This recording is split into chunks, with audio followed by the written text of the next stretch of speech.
मेरा नाम राहुल है और मैं राजस्थान के एक छोटे से कस्बे किशनगंज का रहने वाला हूँ। दरअसल मैं एक फर्टिलाइज़र कंपनी में काम करता हूँ जो राजस्थान के 12 शहर से थोड़ी सी बाहर है। उसी कंपनी में काम करके मैं हर रोज़ अपने घर 7 किलोमीटर दूर पैदल ही जाता हूँ। रास्ते में एक छोटी सी नदी भी पड़ती है, पार्वती नदी।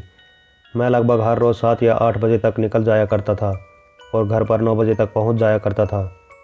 दरअसल मेरे घर के हालात ज़्यादा अच्छे नहीं थे, इसलिए अब मैं ओवरटाइम भी करने लग गया था। इसलिए 3-4 दिनों तक तो मुझे कोई दिक्कत या परेशानी नहीं हुई, क्योंकि रात करीबन 11 बजे मैं और मेरे गांव का एक दूसरा दोस्त मुकेश दोनों साथ ही बाइक पर बैठकर निकल जाया करते थे। खैर बात है 22 मार्च की। शाम को हल्की ठंड भी हो गई थी। मुकेश की तबीयत खराब होने के कारण आज वो भी छुट्टी पर था, इसलिए आज रात मुझे अकेले ही पैदल जाना था। रास्ता बहुत सुनसान था, लेकिन चांद की हल्की रोशनी में उस टूटे फूटे रास्ते पर चलने में कोई दिक्कत नहीं हो रही थी। मैं ठीक 11 बजे कंपनी से निकला और जल्दी जल्दी उस सुनसान रास्ते पर चलने लगा।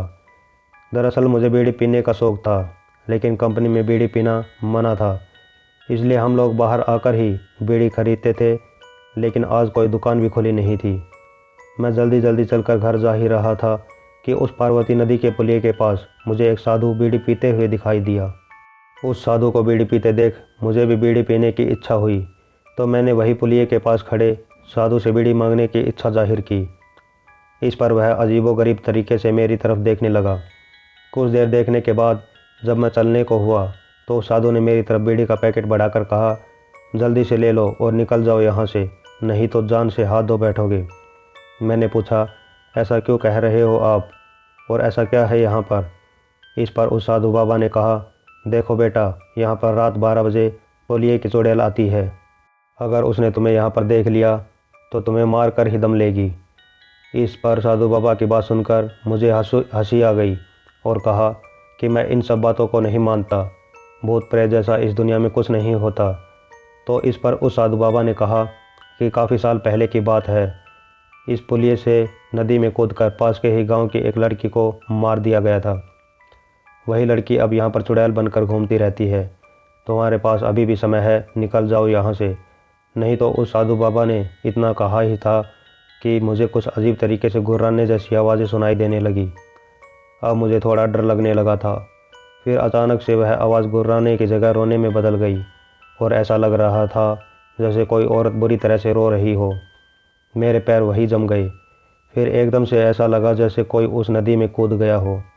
पानी से किसी के कूदने की आवाज़ के साथ ही वह रोने की आवाज़ भी एकदम से बंद हो गई। मैं यह सब देखकर जहाँ से कूदने की आवाज़ आई थी उस तरफ देखने के लिए थोड़ा आगे आया ही था कि मैं साधु बाबा को बोलने के लिए जैसे ही पीछे मुड़ा तो मेरी जान हलक में अटक गई। वह साधु बाबा जिसे मैंने 2 सेकंड पहले देखा था, वह अचानक से कहाँ गायब हो गया, कुछ पता नहीं चला। ऐसा मंजर देखकर मेरी हालत और भी ज़्यादा ख़राब हो गई। उस पुलिये के पास आधी रात को सुनसान सड़क पर कभी इधर देख रहा था तो कभी उधर देख रहा था। इतनी ही देर में मुझे फिर से वही गुर्राने की आवाज़ सुनाई दी। अब की बार मैं और ज़्यादा डर गया था। फिर भी बजरंगबली का नाम लेकर मैं आगे बढ़ने लगा, लेकिन अचानक से कोई सफ़ेद कपड़ों में मेरे पास से इतनी तेज़ गुजरा कि जैसे कोई तूफ़ान का झोंका गुजरा हो। अब की बार रोने की जगह मुझे हंसी की आवाज़ सुनाई दे रही थी। मैं जल्दी जल्दी बजरंगबली का नाम लेकर दौड़ने लगा। दौड़ते दौड़ते मुझे पीछे से आवाज़ सुनाई दी, रुक जाओ, मेरी मदद करो, अगर मेरी मदद नहीं की तो मैं तुम्हें ज़िंदा नहीं छोड़ूंगी। यही आवाज़ें मेरी कानों में बार बार सुनाई दे रही थी। मैंने सोचा कुछ भी हो जाए, अब तो यहाँ से निकल कर ही दम लूँगा। मैं इतनी तेज़ भागा कि मुझे खुद पर यकीन नहीं हुआ कि मेरे पैर ज़मीन पर टिक भी रहे हैं या नहीं।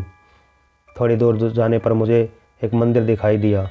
यह मंदिर तेजा जी का मंदिर है, हम बहुत मानते हैं इस मंदिर को। मैं भागते भागते उस मंदिर के अंदर घुस गया। तभी पीछे से बहुत ज़ोरों की चिल्लाने की आवाज़ आई।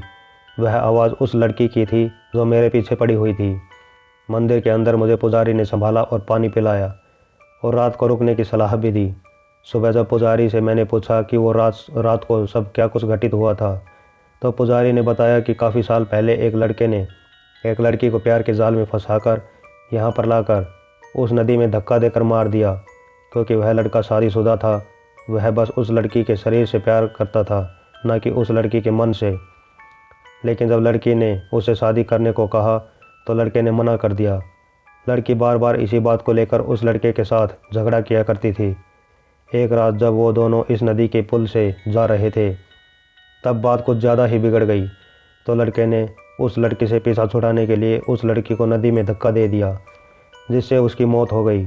तब से उस पुलिये के पास भी जब भी वह लड़की किसी नौजवान को देखती है तो वह उसे मारकर ही दम लेती है। तुम्हारी किस्मत अच्छी थी कि तुम समय रहते इस मंदिर के अंदर आ गए।